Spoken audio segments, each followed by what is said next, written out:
6 ans en Macronie, 10 ans, 18 condamnations, 8 mises en examen et 13 enquêtes en cours. Alors, j'ai même entendu un pote qui me disait « Ouais, tu sais, les émeutes, tout ça, ça arrange bien le gouvernement parce que justement, en ce moment, il y a pas mal de membres du gouvernement et de la Macronie qui passent devant les juges. » J'ai dit « Mais non, tu te trompes !» Et après, à la réflexion, je me suis dit est-ce que c'est pas le moment où le maire, justement, passe devant, je sais pas, un juge, je sais plus quoi? Je me suis dit non, c'est pas possible. Donc je me suis dit on va essayer de s'intéresser.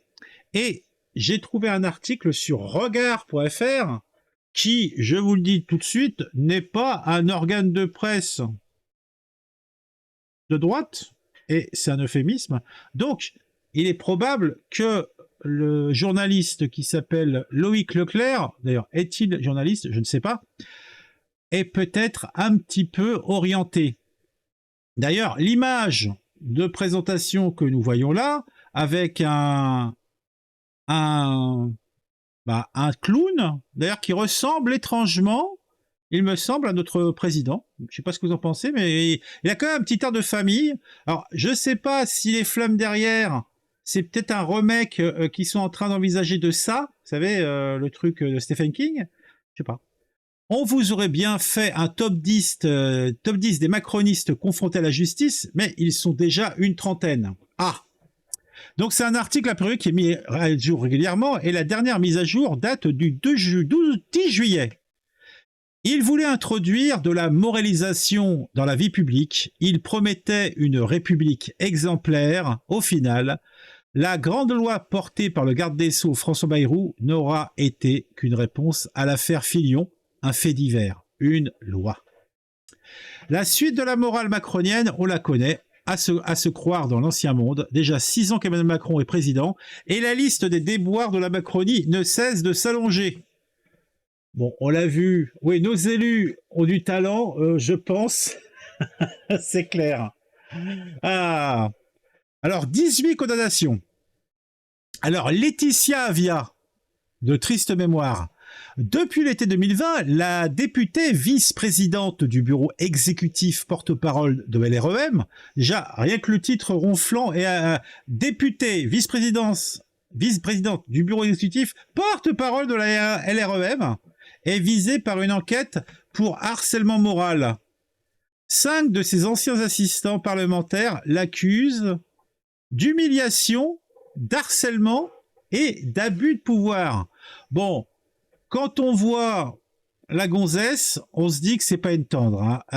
Elle a l'air assez... Bon, elle est mastoc, mais elle a l'air assez dure. Hein. Bon, Macronie... Macronie, quoi, voilà. La désormais ex-députée a été condamnée à 6 mois de prison avec sursis et 2 ans d'inéligibilité pour harcèlement moral. Alors, il y a des mecs, ils font le fric-frac dans des... qui pillent des machins. Ils s'en prennent moins. Bon, c'est vrai que là, il y a le côté un petit peu aggravant de l'autorité qu'elle avait sur ces gens qu'elle a humiliés, qu'elle a harcelés, dont elle a abusé. Donc, c'était Laetitia Avia. Anne-Christine Lang. Le 9... Ah oui, c'est elle qui avait mordu un taxi. Oui, donc, oui, accessoirement, Laetitia Avia a des tendances un petit peu à aimer la chair humaine et à croquer des taxis. Alors, est-ce que le taxi était métissé? Je ne sais pas. Maintenant, on a Anne-Christine Lang. Donc, le 9 mai 2023, l'ex-députée LREM Anne-Christine Lang a été condamnée à 3 ans d'inéligibilité et 60 000 € d'amende pour détournement de fonds publics. Oh, c'est pas beau ça. Apprend-on dans Le Monde? On lit. Madame Lang a reconnu avoir utilisé une partie de son indemnité représentative de frais de mandat à des fins personnelles, des dépenses non conformes à hauteur de 44 650 €, c'est précis. Comme l'a rappelé le président du tribunal, citant comme exemple des consultations médicales, l'achat de jouets et de vêtements pour enfants, le paiement de cotisations à un parti politique ou encore des chèques en faveur de personnes ou de sociétés sans lien avec le mandat de député. Ah, moi je pensais que les indemnités de représentation, on pouvait en faire ce qu'on voulait, hein? C'est ce qu'elle a dû se dire. Et a priori, même si nous sommes dans un pays laxiste, il semblerait que elle s'est fait prendre la main dans le sac. Elle a peut-être un petit peu trop abusé. Alors, François Pupponi, ancien maire de Sarcelles et député MoDem, François Pupponi a été condamné à 5 000 € d'amende et 29 000 € de dommages et intérêts en janvier 2022. Mais qu'est-ce qu'il a fait, monsieur Pupponi?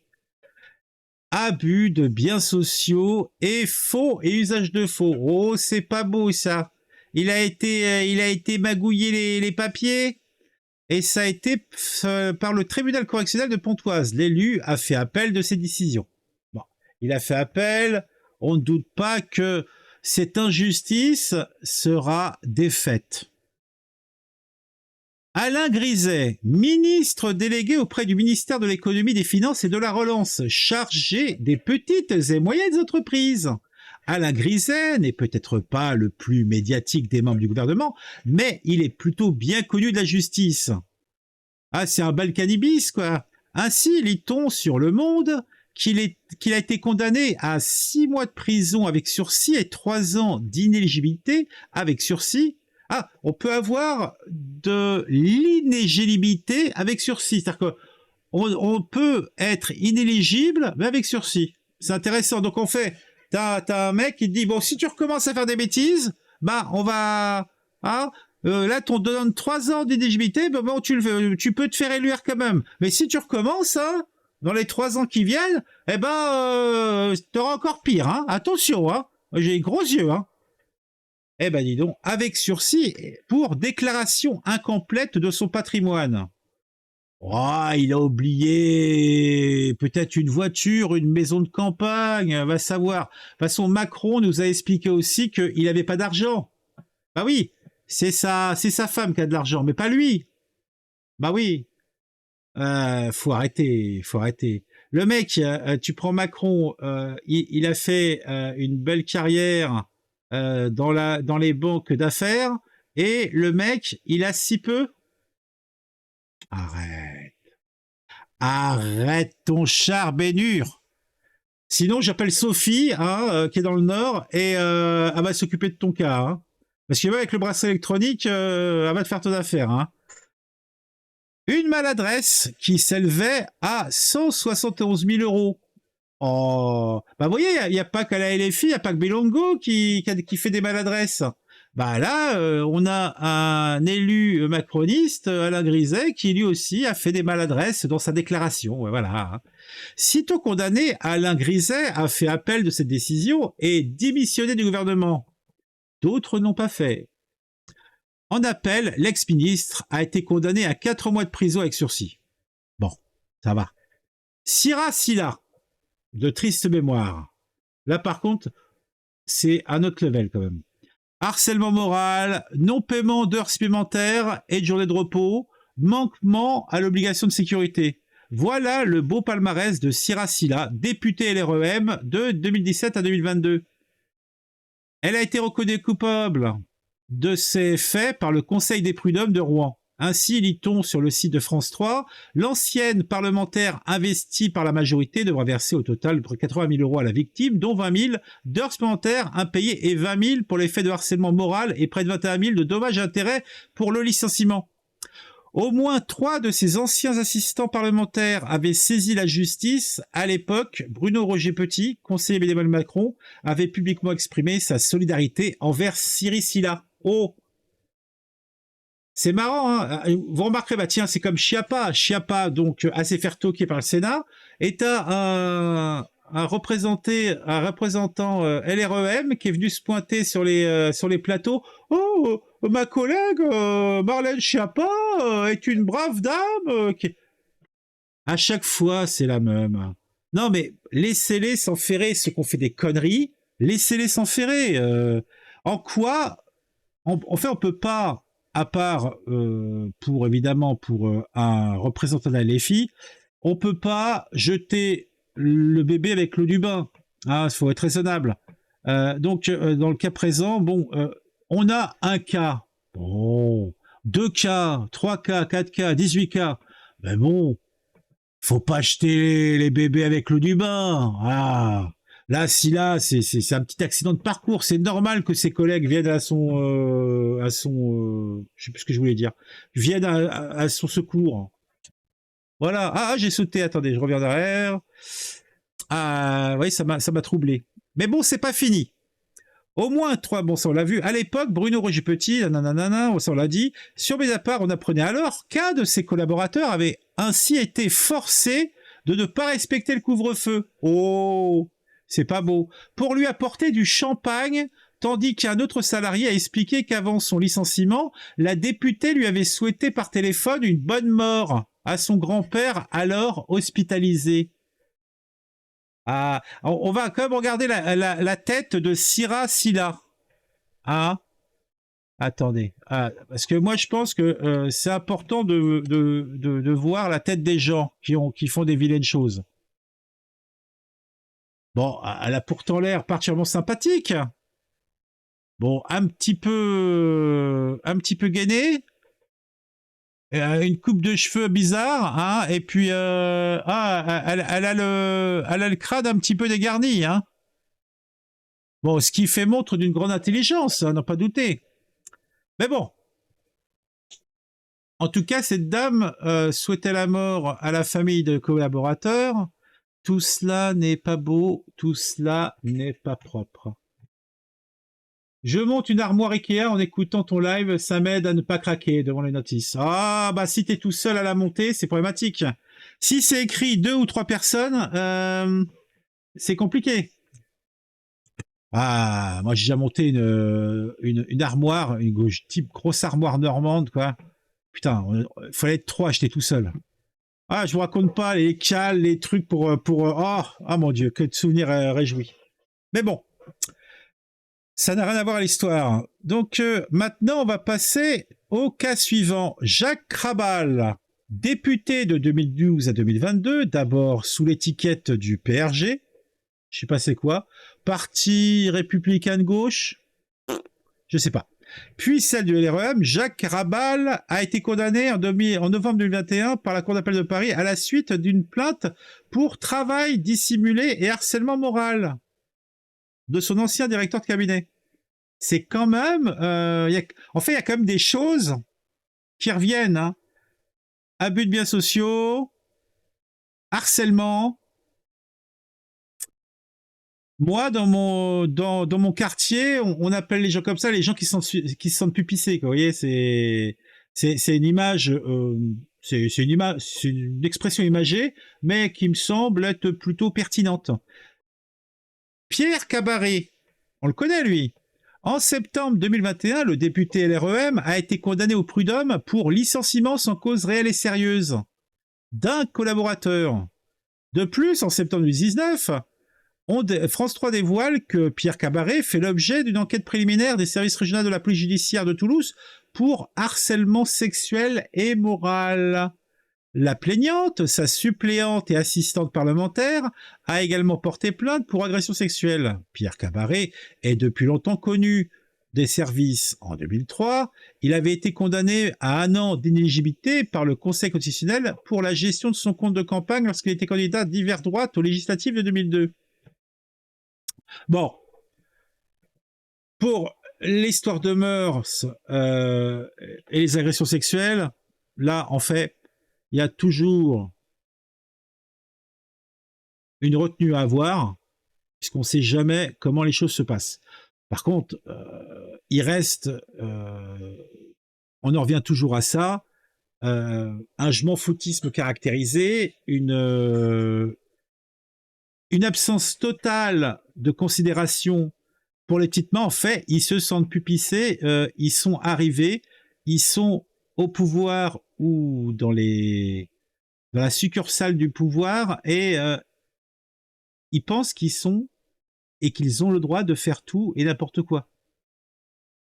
Et chez eux, a priori, c'est... En fait, j'ai l'impression que la Macronie a collecté ce qu'il y a de plus massif, niveau fût pourri, à gauche et à droite. Après, on va dire, ce ne sont que 18 profils. Hein. Donc, on va pas non plus, comme je l'ai dit tout à l'heure, jeter l'eau avec le bébé avec l'eau du bain. Mais quand même, ça, c'est pas très propre tout ça. Sandrine Josso. En 2021, la députée Sandrine Josso, MoDem, a été condamnée à un an d'inéligibilité pour n'avoir pas présenté ses comptes de campagne de l'élection municipale dans les temps. Wow, ça va, ça va. Une peine qui ne l'empêche pas d'être candidate à sa réélection en 2022.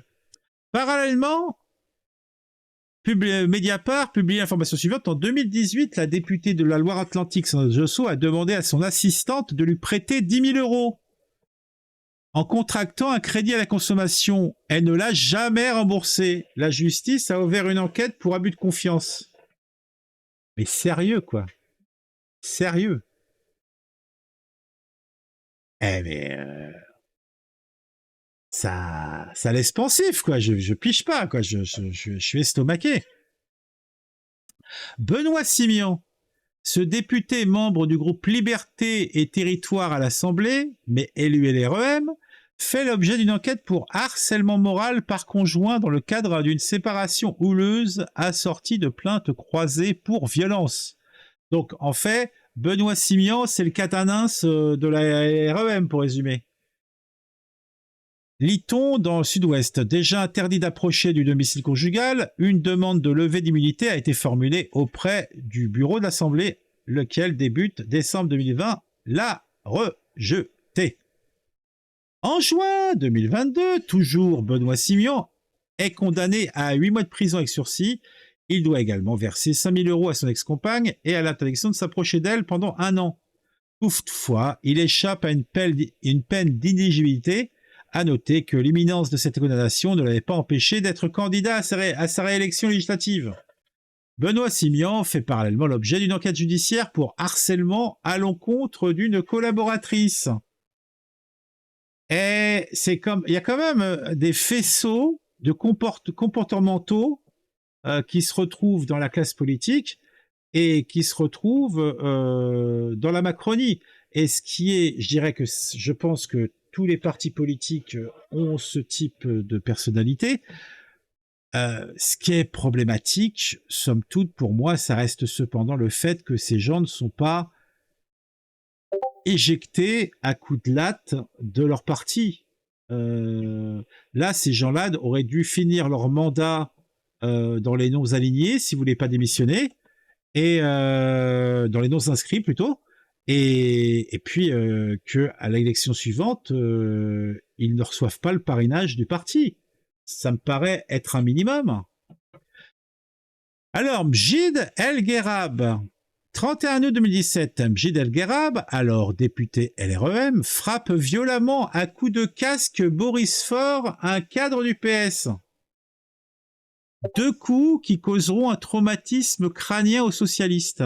Pour sa défense, il accuse Boris Faure d'insultes racistes. En quoi le fait de recevoir des insultes racistes pourrait-il rendre acceptable le fait de foutre des coups de casque sur la tête de quelqu'un?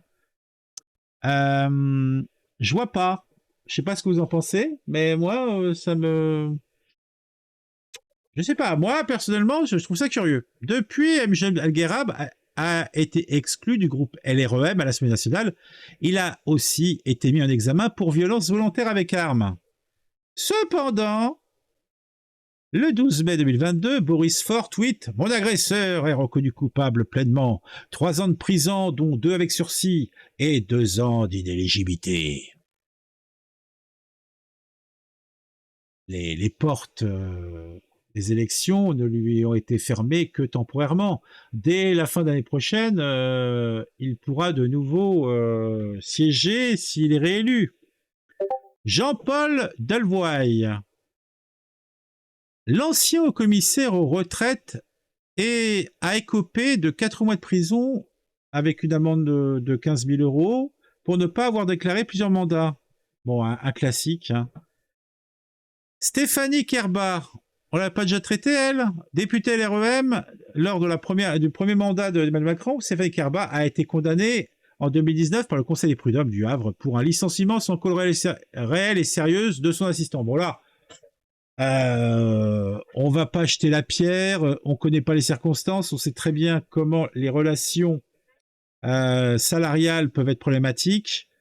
Donc si c'est que un licenciement sans cause réelle et sérieuse, on peut difficilement non plus jeter la pierre sur ça. Hein. Alexandre Benalla et Vincent Graz. Alors là, c'est du goulayant, ça croque sous la dent, ça fond comme un créma. Faut-il encore présenter le feuilleton de l'été alors qu'Emmanuel Macron profitait de sa piscine à 34 000 € à Brégançon? Une vidéo montrant son homme de main élyséen molestant des manifestants le 1er mai venait assombrir le ciel estival macroniste. Alexandre Benalla n'est pas seulement à Barbouze, il intervient comme bon lui semble en marge des manifestations brassard police autour du bras, la loi c'est lui. Le jeune homme de 26 ans dispose aussi d'une voiture avec chauffeur équipée de gyrophares, d'un badge lui permettant de se rendre dans l'hémicycle de l'Assemblée nationale et de porter des armes à feu. Rien que ça. À ce propos, ces armes étaient conservées dans un coffre-fort au domicile de Benalla. Depuis que la justice est saisie de l'affaire, le coffre-fort a disparu. Genre, ça devait être un tout petit coffre-fort, hein, bien sûr. Une information judiciaire a été ouverte contre X, coucou Alexandre Benalla, par le parquet de Paris pour soustraction de documents ou objets concernant un crime ou un délit en vue de faire obstacle à la manifestation de la vérité. Mais bien sûr, pour la première fois du quinquennat, Emmanuel Macron est pris de court, sa communication s'avère catastrophique. Lui et ses sbires accusent les journalistes de ne pas chercher la vérité entre guillemets. Bah oui. Oui, en fait, de ne pas regarder là où ils demandent qu'ils regardent. Même les plus conservateurs des syndicats de police s'offusqueront de voir Benalla invité au JT de TF1. Eux n'ont pas le droit à autant de considération. L'Assemblée et le Sénat tenteront de jouer leur rôle de contre-pouvoir face au super-président. Le Palais Bourbon, aux mains de LREM, abdiquera rapidement, se félicitant d'avoir fait la lumière sur cette affaire, alors que le ministre de l'Intérieur, le préfet de police ou encore Patrick Sforza, directeur de cabinet du président de la République, ont menti sous serment. C'est pas propre, c'est pas beau tout ça. Un scandale d'État que les marcheurs qualifieront de tempête dans un verre d'eau. Bah oui, le mec... il est complètement hors cadre légal et il n'y a pas de souci, il n'y a pas de problème. L'Élysée aurait mis à pied Benalla 15 jours, mon Dieu, comme c'est dur, après le 1er mai, avant de le licencier une fois l'affaire rendue publique. Un fait divers qui poussera Macron à réorganiser l'Élysée. Alexandre Benalla a été mis en examen en juillet pour violence volontaire, immixtion dans l'exercice des fonctions publiques, port public et sans droit d'insigne réglementé, recel de détournement d'images issus d'un système de vidéoprotection et recel de violation du secret professionnel. Vincent Graz, un gendarme réserviste salarié du parti LREM, a lui aussi été mis en examen pour les mêmes faits. Il y a quand même...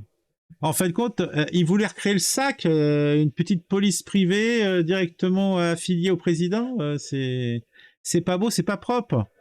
De plus, Mediapart révèle que Ismaël Emelien, conseiller spécial d'Emmanuel Macron, devrait se voir lui aussi inquiété dans cette affaire. Il est accusé d'avoir détenu le CD montrant les images volées de la vidéosurveillance des violences du 1er mai. Eh ben... En 2018, Alexandre Benalla a également été mis en examen pour violence volontaire des faits commis au Jardin des Plantes, toujours le 1er mai. De plus, une enquête préliminaire a été ouverte à son encontre pour la non-restitution de 2 passeports diplomatiques. Parce qu'en plus, il y avait des passeports diplomatiques qu'il a continué à utiliser malgré son licenciement de l'Élysée.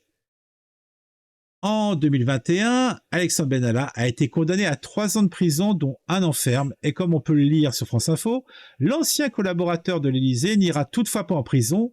S'il ne fait pas appel, il devra porter un bracelet électronique en Normandie au domicile de sa maman. En parallèle, Vincent Kras a été condamné à 2 ans d'emprisonnement avec sursis, 500 € d'amende, c'est pas cher payé, hein, l'interdiction du port d'armes de 10 ans et la confiscation de celle qui détient pour notamment violence en réunion, port d'armes prohibé et suppression de données. Dans l'affaire des violences du 1er mai 2018. Toujours sur France Info, enfin 2 policiers de la préfecture de police de Paris, Maxence Creusat et Laurent Simonin, jugés pour avoir transmis des images de vidéosurveillance à Alexandre Benalla, ont respectivement été condamnés à 500 € d'amende et 3 mois de prison avec sursis, sans inscription pour les 2 casiers judiciaires. Donc il y a vraiment le sac. Bah oui, mais c'est ça. Attends, bon, c'est ça. Qu'est-ce que c'est une constitution d'une police parallèle, hein. Mitterrand a eu le préfet, comment il s'appelait, le préfet Marteau, le mec du GGN là. Et puis et puis avant, il y avait le sac, etc. Hein. Jérôme Perra, en septembre 2020, ce conseiller d'Emmanuel Macron quitte son poste élyséen pour cause, il vient d'être condamné pour violence envers son ex-compagne à 3 000 € d'amende avec sursis. Fidèle à l'idée macronienne des violences faites aux femmes, la grande cause du quinquennat, il sera nommé conseiller politique auprès de Stanislas Guerini, le patron du parti. Par la suite, LREM fera de Jérôme Perra sa tête de liste underdog pour les élections régionales. Ah ouais, pas mal. Donc Jérôme Perra est condamné pour violence envers son ex-compagne et il devient conseiller politique auprès de Stanislas Guerini, alors que le LREM avait dit que la grande cause du premier quinquennat, ça serait les agressions faites aux femmes, etc. Ah ouais, c'est piquant. C'est piquant, voilà. Bon, ça commence à me gaver, là. Depuis tout à l'heure, il y a des connards qui sont arrêtés de foutre des Discord. Ça commence à me gaver. Je vais fermer Discord parce que d'entendre des bam, bam, bam, bam, bam, ça me brise les coucougnettes, là. Voilà. Ok, c'est mieux. Ah! Bing, bing, bing! Je sais pas si vous entendez les bing, mais moi, d'entendre ces bing, ça me rend ouf, quoi. Où j'en étais, moi? Ok, bon après, bon là, tout est oublié pour les LREM. En fait, c'est le même traitement que Catanins avec la LFI, quoi. Ça a été passé devant la justice, donc il a été condamné. Il faut oublier, hein, il faut le droit à l'oubli. Hein, et le droit à l'oubli, c'est pas pour tout le monde. Hein. Et il a confirmé par la suite qu'il était un gros barbouze. J'étais premier degré, Benalla, c'était un caïd doté de pouvoirs extra-légaux comme le sac. Oui, non, mais oui, mais moi aussi, je suis premier degré. Hein. Je suis premier degré. Simplement, dans un cas, c'était là, c'est un bonhomme et quelques. En fait, c'est la base d'un service de ce type-là. Hein. Stéphane Trompille. Stéphane Trompille a été condamné par le Conseil des prud'hommes de Bourg-en-Bresse pour harcèlement sexuel envers une ex-collaboratrice. Il va faire appel. Après moult hésitations, son groupe parlementaire lui a demandé de se mettre en retrait. En retrait. Ok. Stéphane Trompille est en retrait. Mustapha Labid. Alors, ce député LREM a été condamné à 6 mois de prison avec sursis et 3 ans d'inéligibilité et 10 000 € d'amende pour abus de confiance. Oh, un politique auquel on ne peut pas faire confiance. Comme c'est étonnant. Après, je pense que la France étant un pays raciste, Mustapha Labid, qui a sans doute des origines extra-européennes, a été condamné par une justice raciste. Je n'en doute pas un seul instant. Le fait qu'il était député LREM ne l'a point sauvé. Il avait utilisé l'argent d'une association qu'il présidait à des fins personnelles. Oh. Ah, si c'est à l'association, c'est à lui. Ah, faut pas non plus. Ah, c'est un péché véniel.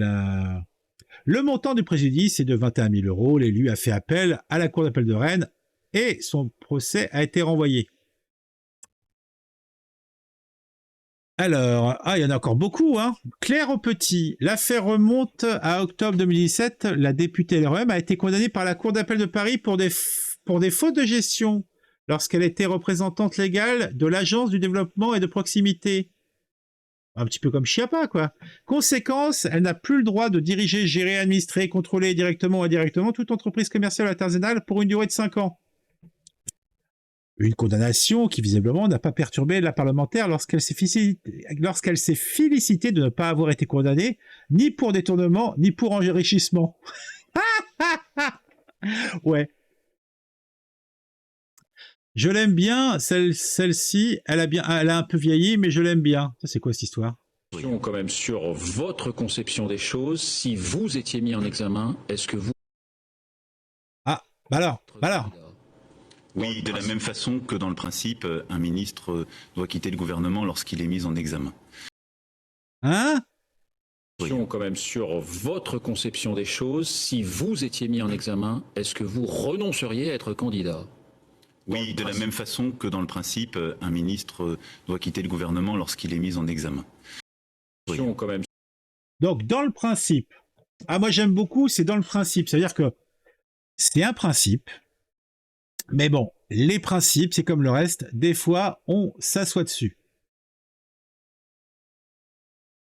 Et il a confirmé pour la Kitana, il serait tout seul, lol. Bah, non, mais même lui, je pense que il doit avoir quelques casseroles. François Bayrou et Sylvie Goulard. Alors, le MoDem. Emmanuel Macron commence tout juste son mandat. 3 membres du MoDem font partie du gouvernement à des postes majeurs. François Bayrou, à la justice, Marielle de Sarnez aux affaires européennes et Sylvie Goulard aux armées. François Bayrou aura tout juste le temps de porter sa grande réforme de moralisation. En juillet 2017, le parquet de Paris ouvre une information judiciaire pour abus de confiance, recel d'abus de confiance et escroquerie concernant des soupçons d'emploi fictif d'assistants au Parlement européen. Bon, qui l'a pas fait? Oh. Tous les petits partis ont eu ce type de pratique. Oh là là là là là là. Les 3 démissionneront dès juin 2017. Première et éphémère ministre des Armées d'Emmanuel Macron, Sylvie Goulard a été mise en examen. Les juges chargés de l'enquête sur les emplois présumés fictifs d'assistants députés européens. Au total, une douzaine de responsables du MoDem ont été mis en examen dans cette affaire. Les Échos, par fair play, nous n'intégrerons dans la chronique que les capitaines de l'équipe. François Bayrou a annoncé le décès de Marielle de Sarnez. Oh, parti trop tôt. Le parquet de Paris demande le renvoi du parti d'une dizaine de ses responsables devant le tribunal correctionnel pour détournement de fonds publics. Bon. J'ai passé ça assez vite, parce que ça a été pas mal médiatisé, et je dirais que bon, c'est un petit peu c'était des restes des problèmes de financement des partis, quoi. Voilà, donc ça, à la limite, je dis pas que c'est bien, mais je comprends cela. Quand c'est un enrichissement personnel, je comprends pas. Quand c'est pour faire rentrer du pognon dans le parti, bon, je suis plus conciliant, on va dire. Outre son rôle dans l'affaire Benalla, Alexis Colère, c'est comme ça qu'on dit, Colère, secrétaire général de l'Élysée, avait eu connaissance des agissements violents dès le mois de mai et n'a rien fait savoir à la justice. À l'instar de l'Intérieur et de l'Élysée, c'est très proche d'Emmanuel Macron. Et ce très proche d'Emmanuel Macron est embourbé dans une affaire de conflit d'intérêts. Tu m'étonnes. Alexis Colère a été directeur financier de l'armateur italo-suisse MSC, fondé par un des membres de sa famille. Ça va, il y a du pognon. Or, depuis 2010, il a aussi représenté l'agence de participation de l'État auprès des chantiers de l'Atlantique. Ah ouais, dans sa famille, on est armateur et il est en poste de décision à l'agence qui attribue... Ah ouais, c'est compliqué, quoi. Il siégeait également au conseil de surveillance du grand port maritime du Havre. Selon Mediapart, avec ses triple casquettes, Alexis Colère a ainsi pu conclure en 2011 des contrats entre MSC et le port du Havre, le beurre, l'argent du beurre et la crémière. Anticor a porté plainte pour prise illégale d'intérêt, corruption passive et trafic d'influence. Effectivement, là par contre, c'est vraiment pas propre, hein. En 2020, on apprend via Mediapart que Emmanuel Macron a écrit au PNF à l'été 2019 pour disculper Alexis Collère au lendemain d'un rapport de police l'accablant. À la suite de cette lettre, un second rapport d'enquête a été écrit aboutissant à des conclusions inverses. Un mois plus tard, l'enquête sera classée sans suite. Ah bah oui, quand le président met son petit crachouilleux dessus, tout de suite... Rebondissement. On l'apprend par France Info que le secrétaire général de l'Élysée, Alexis Collère, a été mis en examen le 23 septembre dernier pour prise illégale d'intérêt. Une information confirmée ensuite par le parquet national financier. Alexis Collère a par ailleurs été placé sous le statut de témoin assisté pour trafic d'influence. Du côté du président de la République, on ne tortille pas. Alexis Collère est et restera à son poste coûte que coûte. Alors, quel exemple cela donne-t-il ? Ben, pas un bon, en tout cas, je pense pas. Mais bon, c'est la Macronie. Le 13 mai, France 2 révèle que 2 anciens supérieurs de l'actuel secrétaire général de l'Élysée sont également mis en examen pour complicité de prise illégale d'intérêt. Alors, Thierry Solaire. Alors, a priori, Thierry Solaire, c'est un gros morceau aussi. Au tout début de l'actuelle législature, en 2017, le député constructif, alors là, je ne sais pas ce que ça veut dire, Thierry Solaire avait magouillé avec la majorité pour obtenir le poste de questeur, celui qui gère les finances à l'Assemblée nationale, traditionnellement réservé à l'opposition. Depuis, il a rejoint les rangs de l'EREM et laissé ce poste prestigieux à Éric Ciotti. Mais la magouille n'a pas l'air... Ah ouais, donc ils ont essayé de... Il y a des règles... Donc le questeur doit être d'un parti d'opposition et non, on va magouiller, je vais avoir cette place. Donc c'est pas très très joli. Alors est-ce que c'est pas illégal? Puisqu'a priori on va dire que c'est une coutume. C'est pas écrit dans les lois et règles de fonctionnement de l'Assemblée nationale, ce qui devrait être fait peut-être, je ne sais pas.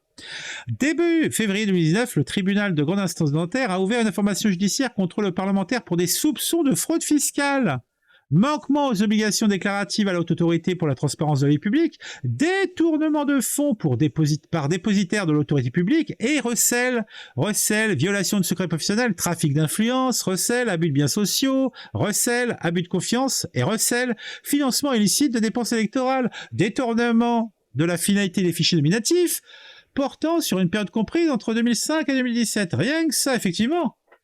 Thierry Solaire n'a pas trop de problèmes pour... Il est tel un petit poisson qui navigue sans problème dans les eaux troubles de notre système judiciaire. Mais c'est pas tout. En 2022, on apprend que Thierry Solaire est mis en examen pour 5 nouvelles infractions. L'élu LREM des Hauts-de-Seine, déjà visé par cette mise en examen, a été mis en examen pour 5 nouvelles infractions. Thierry Solaire est notamment soupçonné d'avoir utilisé à des fins personnelles une partie de ses frais de mandat. Oh, on en a vu d'autres. Il est mis en examen pour détournement de fonds publics, trafic d'influence passif, dans le but de faire obtenir des marchés à des sociétés immobilières et à une société de conseil, et pour manquement aux obligations déclaratives à la haute autorité de transparence du public. Franchement, des mecs comme ça, on appelle ça comment? Ça commence par un P, ça finit par un I, et il y a un O au milieu. Ah ouais, c'est un pourri. Hein. C'est là vraiment l'accumulation est quand même waouh. Ça fait peur, hein. Ça fait peur. Éric Dupond-Moretti. Bon, notre cher ministre de la Justice, le garde des Sceaux plutôt, on dit le garde des Sceaux. Le garde des Sceaux, Éric Dupond-Moretti, a été mis en examen pour prise illégale d'intérêt par les magistrats de la Cour de justice de la République, chargés d'enquêter sur des possibles conflits d'intérêts avec ses anciennes activités pénalistes, ont annoncé ses avocats. Dans cette affaire, l'ancien ténor des barreaux est soupçonné d'avoir profité de sa fonction de ministre pour régler ses comptes avec des magistrats avec lesquels il avait eu maille à partir quand il était avocat, ce qu'il réfute. Effectivement, ça laisse pensif. Alors que le parti allié d'Emmanuel Macron est déjà visé par des informations judiciaires, concernant des soupçons d'emploi fictif, son directeur financier Alexandre Nardella, premier responsable du parti centriste, a été entendu par le juge d'instruction chargé de l'enquête. Bon, on va pas non plus tous taper, hein, on va baignoyer dans les plats, parce que là maintenant, on va dire, c'est qui tourne autour. Richard Ferrand, alors, il a été ministre pendant 1 mois de la cohésion territoriale. Le parquet de Brest a ouvert une enquête préliminaire sur son passé à la tête de la Mutuelle de Bretagne. Le ministre fait le remercier et devint président du groupe LREM, puis président de l'Assemblée nationale. Eh ben dis donc. Après avoir été classé sans suite en octobre 2017, l'affaire a été relancée en 2018 après l'ouverture par le PNF d'une information judiciaire pour prise illégale d'intérêt. La Cour de cassation a ordonné en 2018 le dépaysement à Lille de l'information judiciaire ouverte à Paris. Eh ben dis donc. Donc quand on change d'endroit, en général, c'est qu'il y a des risques de... Bon, en tout cas, Richard Ferrand, là aussi, il a mis les mains dans le pot de miel. Alors, on a des enquêtes en cours. Bruno Le Maire, alors qu'est-ce qu'on lui reproche à Bruno Le Maire? Le parquet de Paris a ouvert une enquête préliminaire sur le financement de campagne. Ah ben dis donc. Le ministre de l'économie s'est dit surpris. Tu m'étonnes. Marlène Schiappa, bah tiens. On apprend via France Inter que le parquet national financier a ouvert une information judiciaire pour détournement de fonds publics par négligence, avec abus de confiance, prise illégale d'intérêt dans l'affaire des fonds Marianne. Bon, en plus, c'est une sale histoire, puisque quand même, c'était pour lutter contre... bon, on va pas revenir là-dessus, mais bon, en tout cas, il semblerait que l'argent alloué ait surtout été à des proches du secrétaire d'État à des fins de propagande politique en pleine élection présidentielle. Bon, c'est pas beau. Caroline Cayeux, on a déjà entendu parler de Caroline Cayeux. La Haute Autorité pour la Transparence de la Vie Publique a annoncé saisir la justice concernant la déclaration de patrimoine et désormais ex-ministre délégué aux collectivités territoriales. Bon, elle a pas voulu montrer son capital. Bon, elle a dû oublier, hein, j'en doute pas un seul instant. Damien Abad. Ah, Damien Abad, le manchot. Non, il est pas manchot, il a un problème avec les 2 bras, c'est ça? Je crois que c'est les 2 qu'il a un problème, il peut pas choper les trucs. Donc, le ministre de la Solidarité, de l'Autonomie et des personnes handicapées, il fait l'objet d'une enquête pour tentative de viol, bigre, depuis le mois de juin 2022, le 4 juillet, alors qu'une 4e femme l'accuse de viol, le député sera écarté du gouvernement. Mais bon, il aura fallu qu'une 4e femme l'accuse de viol pour que le gouvernement se dise on va peut-être se débarrasser du bonhomme. Ça peut être problématique. Je ne vais pas tout retenir. Bah, de toute façon, dans la description de la vidéo, quand je la posterai, il y aura le lien vers l'article. Hein. Mais franchement, il y en a beaucoup. Hein. Chrysoula, ah ça c'est un vrai nom quoi. Chrysoula Zakharopoulou. Attends, mais c'est quelle origine ça? Attends, on va aller voir ça.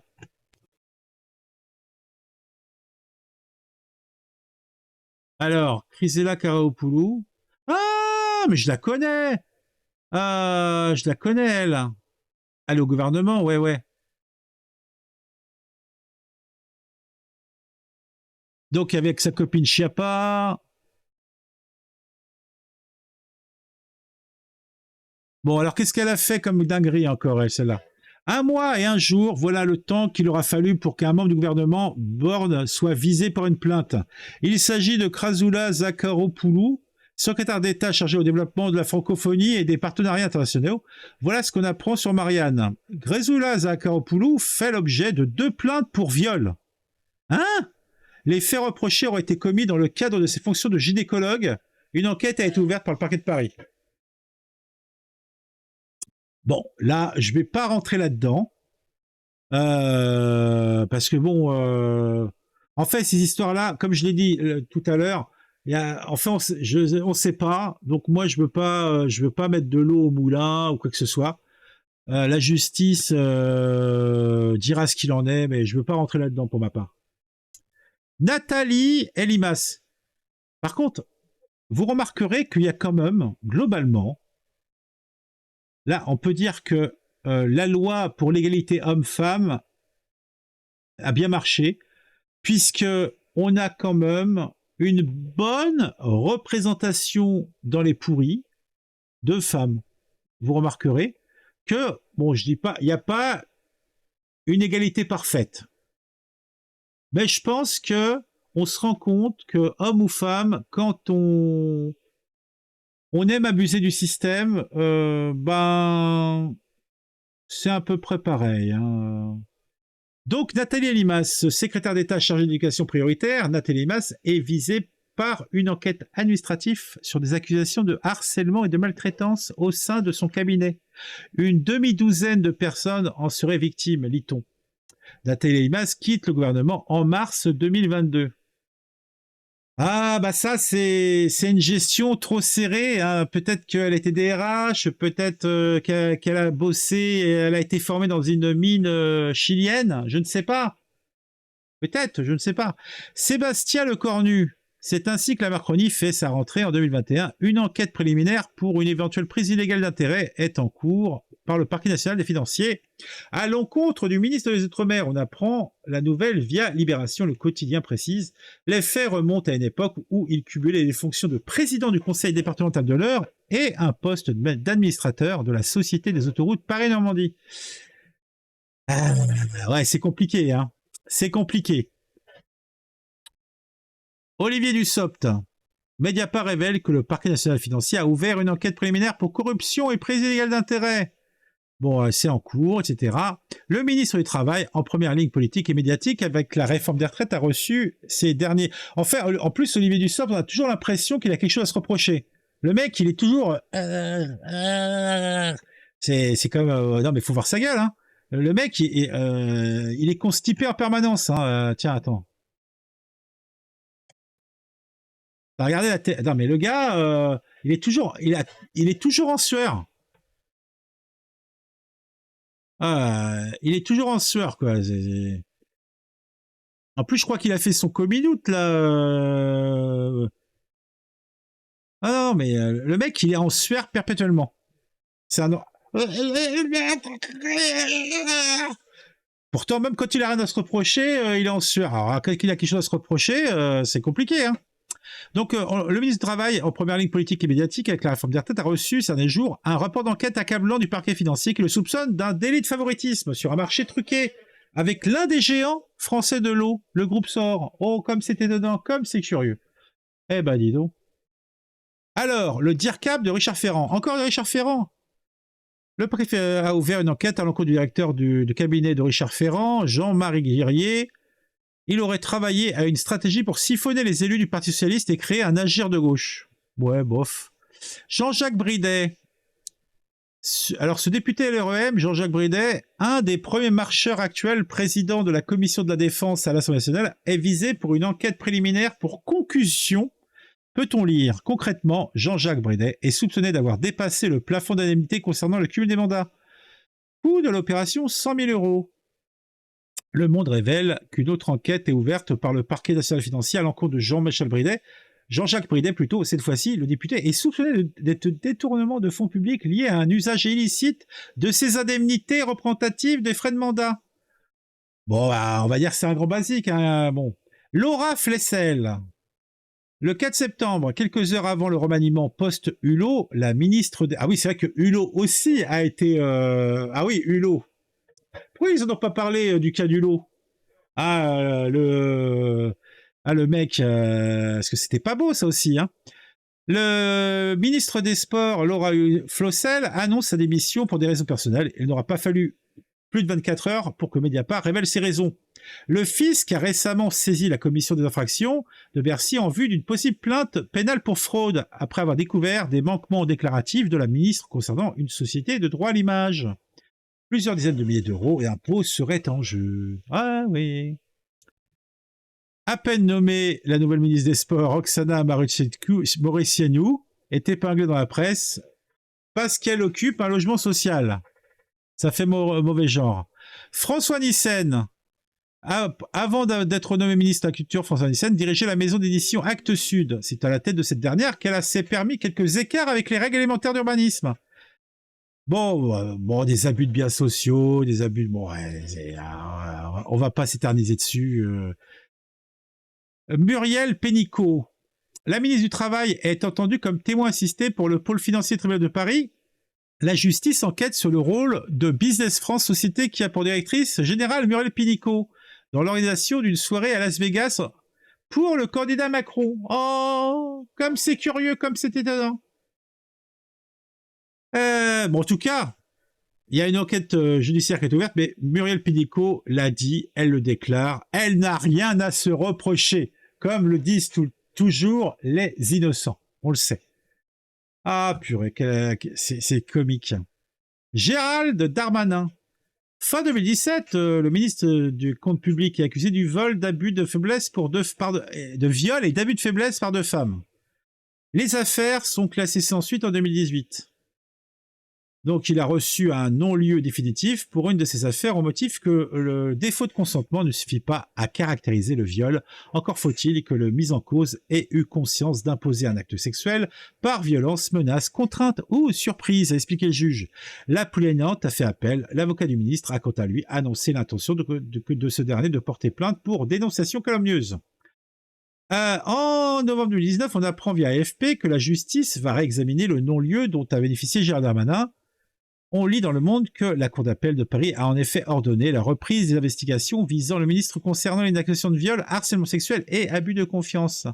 En décembre 2020, il a été entendu par les juges qui l'ont placé sous le statut de témoin assisté. En septembre 2021, le juge d'instruction en charge de l'enquête prononce la fin des investigations sans mettre en examen le ministre de l'Intérieur, nous apprend l'AFP, le non-lieu étant donné en juillet 2022. Eh ben dis donc. Et on finit avec le plus beau. Nicolas Hulot, en 2008, une plainte pour viol a été déposée à l'encontre de Nicolas Hulot, plainte classée sans suite dans la même année, mais dévoilée en 2018 par le journal Hebdo. Et donc, ça a un petit peu scié les jambes du bonhomme. Et on a des bonus. Bon, il n'y en a que 2, hein, on est arrivé. Hein. Agnès Buzyn, notre cher ministre post et début Covid, post, c'est avant, c'est ça, post? Non, je sais plus. La ministre de la Santé a frôlé le conflit d'intérêts dont son secteur d'activité n'avait pas besoin pour être au centre de moult théories du complot, c'est clair. À peine nommée, elle s'est vue privée de la tutelle de l'Institut national de la santé et de la recherche médicale, l'INSERM, car celui-ci est dirigé par son mari. Oh Yves Lévy, depuis juin 2014, visiblement peu perturbé par la perspective d'un conflit d'intérêts, ce dernier laissait planer le doute encore en juin dernier qu'il pourrait briguer un nouveau mandat à la tête de l'Institut. Il aura fallu attendre 2018 et l'indignation de la communauté scientifique pour qu'Yves Lévy s'abandonne l'idée. Eh ben dis donc. Yves Lévy a été nommé conseiller d'État au service extraordinaire ou comment un médecin devient expert en droit public auprès du gouvernement. Ouais, c'est poste après. Alors, c'était quoi avant? Merci, Gérald Pagolin. Comment on dit le contrat de poste, c'est quoi? Celui-là, j'ai un trou de mémoire. Ben voilà. Bon, ça fait quand même déjà 52 minutes que je vous pourris la vie à vous lire ça. J'en suis désolé, c'est long, mais bon, il y avait de quoi faire. Et je dois dire que je regrette pas quand même. Parce que... je savais qu'il y avait des histoires avec la Macronie, mais je savais pas que c'était à une telle hauteur et surtout que c'était pris par-dessus la jambe de façon massive quand même. Puisque, pour résumer, circuler, il n'y a rien à voir, quoi. C'est la maxime de Coluche dans un de ses sketchs il y a fort longtemps, quoi. Salut Blackstar, ah, ça fait une paye qu'on n'a pas vu Blackstar. Bon, bah, j'espère que cette petite rétrospective des condamnations, des mises en examen et des enquêtes en cours des membres passés, présents et peut-être même futurs de la Macronie vous ont intéressé. Je vous invite à mettre un j'aime, je vous invite à commenter en nombre cette vidéo. Je sais, elle est longue, peut-être certains n'auront pas réussi à aller jusqu'au bout. Si c'est le cas, je vous invite peut-être tout simplement à consulter l'article que j'ai utilisé pour faire cette vidéo. Il est en description. Si ce n'est pas encore le cas, abonnez-vous à la chaîne. Partagez les vidéos de la chaîne autour de vous, si vous les appréciez. On se retrouve très vite pour une nouvelle vidéo sur un sujet qui m'aura intéressé et qui, je l'espère, vous intéressera aussi.